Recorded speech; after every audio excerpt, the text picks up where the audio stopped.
Hi everyone welcome back to my YouTube channel life with Tharu. ඔන්න අද මම ඔයාලට අරගෙන ආවේ නුවරඑළිය ට්‍රිප් එකේ දෙවෙනි දවස් අපි කොහොමද ගත කරේ කියලා. දිගටම රැඳිලා ඉන්න.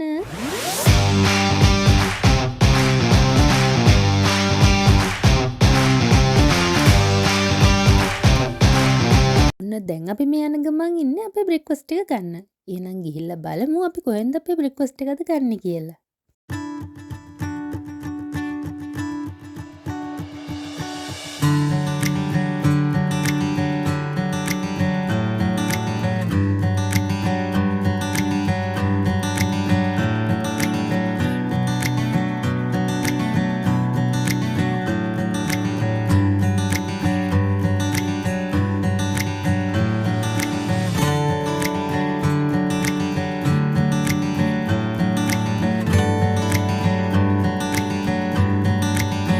අද බ්‍රේක්ෆාස්ට් එක ගන්න අපි තෝරගත්තේ අපි නවතිලා හිටපු ළඟින්ම තිබුණු පෙරේරා සන්ස් එක.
අද අපේ ෆස්ට් ස්ටොප් එක තමයි මූන් ප්ලේස්. එහෙම නැත්නම් සඳ තැන්න.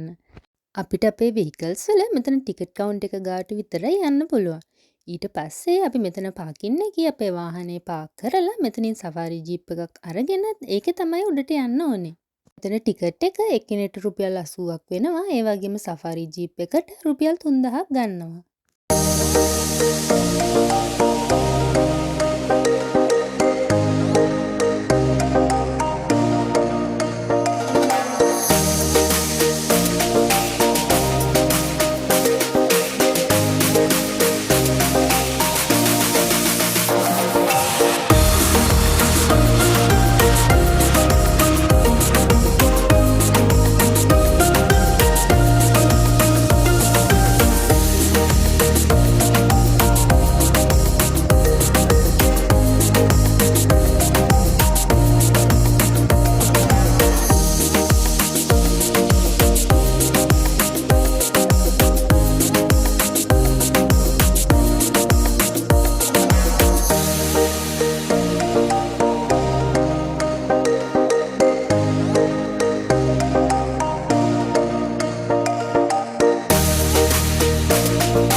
අපි මූන් ප්ලේස් වලට යන පාරේ මේ විදියට දෙපැත්තෙම අර්තාපල් වගාවක් අපිට දැක ගන්න පුළුවන් වුණා.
ඔන්න දැන් අපි මේ ඇවිල්ලා ඉන්නේ සඳතැන්නට.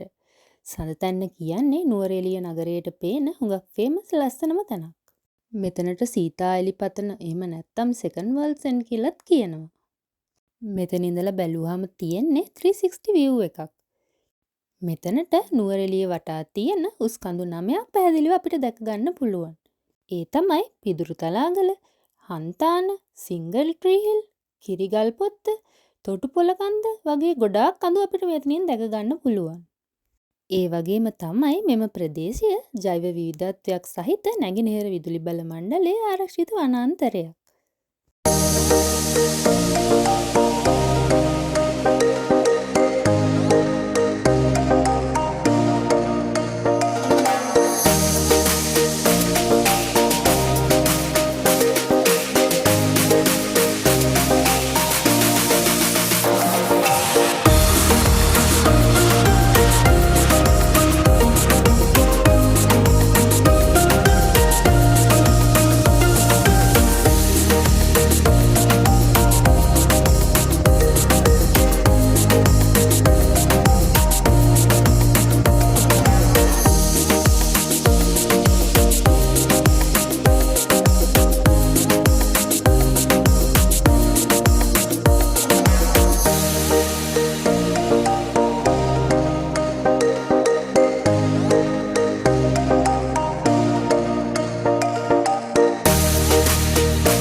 අපේ ඊළඟ ස්ටොප් එක තමයි පෙඩ්‍රෝ ටී ස්ටේට් එක. මේ ස්ටේට් එක තියෙන්නේ නුවරඑළියේ ඉඳලා කිලෝමීටර් 3ක් විතර දුරින්. මේ ටී ස්ටේට් එක වසර 103ක් පරණයි කියලා තමයි අපිට දැනගන්න ලැබුණේ. අපි මේ ටී ස්ටේට් එකේ තියෙන පාරවල් දිගේ ඇවිදලා ලස්සන ෆොටෝස්, වීඩියෝස් ටිකකුත් අරගෙන අපි අපේ ඊළඟ තැනට යන්න පිටත් වුණා. බලන්න මෙතන කොච්චර ලස්සනට මේ දේවල් පේනවද කියලා. මේ තේ ගස් වලට අවුව වැටිලා ඒ දේවල් වල පාට ඇස් වලට එකතු කරන්නේ චිත්‍රයක් වගේ ලස්සන දසුණක්.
ඔන්න දැන් අපි ඇවිල්ලා ඉන්නේ ලස් ස්ට්‍රෝබෙරි ෆාම් එකට.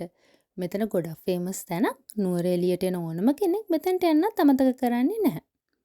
මෙතනදී අපිට ෆ්‍රෙෂ් ස්ට්‍රෝබෙරිස් වලින් හදන කෑම කන්න වගේම මේ ෆාම් එක ඇතුලේ ට්‍රැක්ටර් එකකින් යන්නත් අපිට පුළුවන්. අපි ගිය දවසේ නම් අපිට මේ ට්‍රැක්ටර් එකේ ෆාම් එක බලන්න යන chance එක මග ඇරුණා. මොකද එදා ට්‍රැක්ටර් ඩ්‍රයිවර් හිටපු නැති නිසා. මේ ප්ලේස් එක උදේ 8:00 ඉඳලා හවස 5:00 වෙනකන් යුනිවර්සිටර්ස්ලාට විවෘතයි. මෙතන ස්වීට්ස් වලට අමතරව බර්ගර්ස් ජාතිත් අපිට ගන්න පුළුවන්. ඒ වගේම hot and cool beverages range එකකුත් මෙයාලගේ තියෙනවා.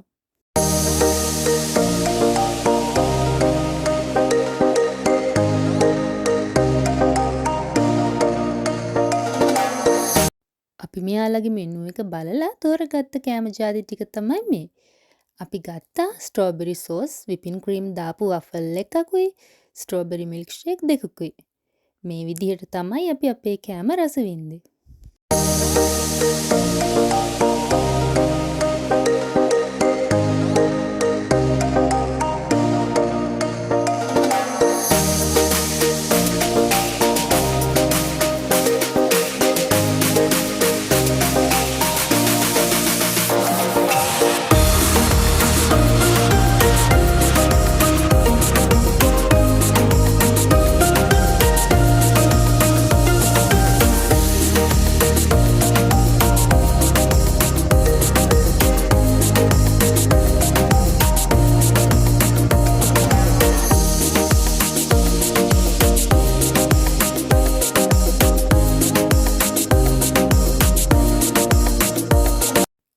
දැන් අපි ඇවිල්ලා ඉන්නේ අබේවැලි මිල්ක් ෆැක්ටරි එකට. මෙතන ටිකට් එක එක්කෙනෙකුට රුපියල් 250ක් දෙනවා. මේ ප්‍රදේශයට ශ්‍රී ලංකාවේ ලිටල් නිව්සීලන්ඩ් කියලාත් කියනවා. මේ අඹේවැල ෆාම් එකේ ඒගොල්ලෝ පාවිච්චි කරන්නේ මොඩර්න් ෆාම් ටෙක්නොලොජි කියලා අපිට දැනගන්න ලැබුණේ. අපිට මේ ෆාම් එකේදී විදේශීය කිරිගවයන්, හෙදබිම්, කිරි යෝගට්, චීස් වැනි නිෂ්පාදන, ෆැක්ටරි එක මේ දේවලුත් බලන්න පුළුවන්. මේ ෆාම් එක උදේ 9 ඉඳලා හවස 5 වෙනකම් විසිටර්ස්ලට විවෘත වෙලා තියෙනවා කියලා තමයි අපිට දැනගන්න ලැබුණේ. ඒ වගේම කිරිගවයන්ට කැම දෙන විදිය සහ කිරි දෝන විදියත් අපිට මෙතනදී බලා ගන්න පුළුවන්.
අපේ ඊළඟ ස්ටොප් එක වුණේ ජග්ලු ස්ට්‍රෝබෙරි ෆාම් එක.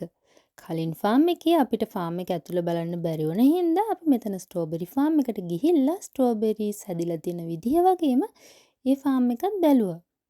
ෆාම් එක බලලා මෙතනින් රස ස්ට්‍රෝබෙරි චීස් කේක් කෑල්ලකුත් කන්න අපි අමතක කරේ නැහැ. ඊට පස්සේ අපි යන පාරේදී අපිට හම්බුණ පොඩි කඩේකින් අපි අපේ ලන්ච් එක අරගත්තා. ඒ වෙනකොට දවසම ඇවිදලා අපි ගොඩක් බඩගින්නේ තමයි හිටියේ. අපි එතනින් රසට කාලා අපි අපේ ඊළඟ තැනට යන්න පිටත් වුණා. ඒ වෙලාව වෙනකොට දවල් 2ට විතර ඇති.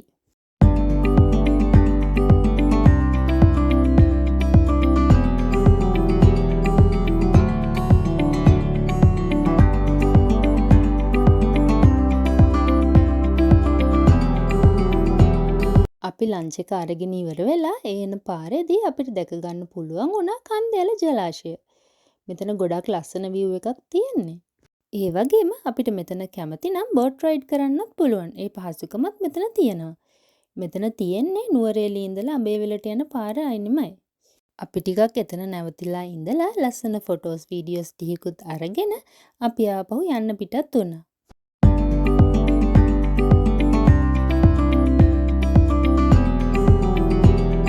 ඔන්න අපි දැන් අපේ ඊළඟ ස්ටොප් එකට ඇවිල්ලා ඉන්නේ.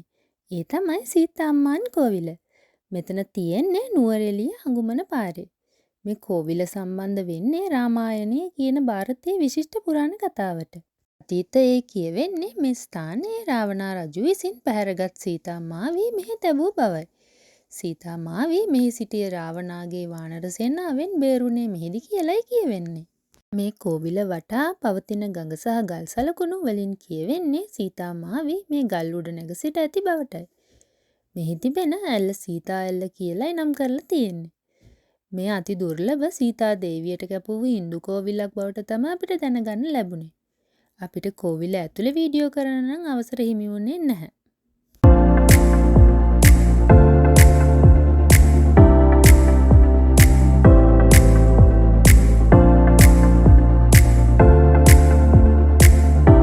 ඔන්න අද දවසේ අවසාන ස්ටොප් එකට තමයි අපි මේ ඇවිල්ලා ඉන්නේ.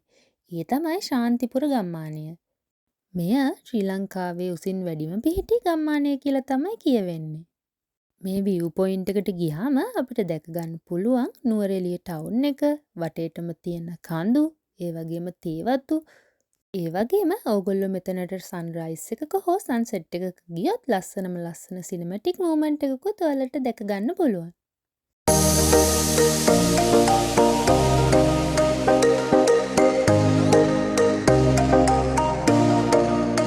එහෙනම් අදට මම ගිහිල්ලා එන්නම්. ඉක්මනටම නුවරඑළිය වීඩියෝ පාර්ට් 3 එක අරගෙන ඉක්මනටම ආලවප්පෝ හම්බෙන්න මම එන්නම්. එහෙනම් ඔයාලට මගේ වීඩියෝ එක ගැන මොකද හිතුනේ කියලා පහල කමෙන්ට් සෙක්ෂන් එකේ කමෙන්ට් එකක් දාන්න. ඒ වගේම ඔයාලා තාම මාව සබ්ස්ක්‍රයිබ් කරලා නැත්නම් සබ්ස්ක්‍රයිබ් කරලා මගේ ජර්නි එකත් එක්ක එකතු වෙන්න කියලා ආදරෙන් ඉල්ලනවා. එහෙනම් thanks for watching. See you next time. Bye.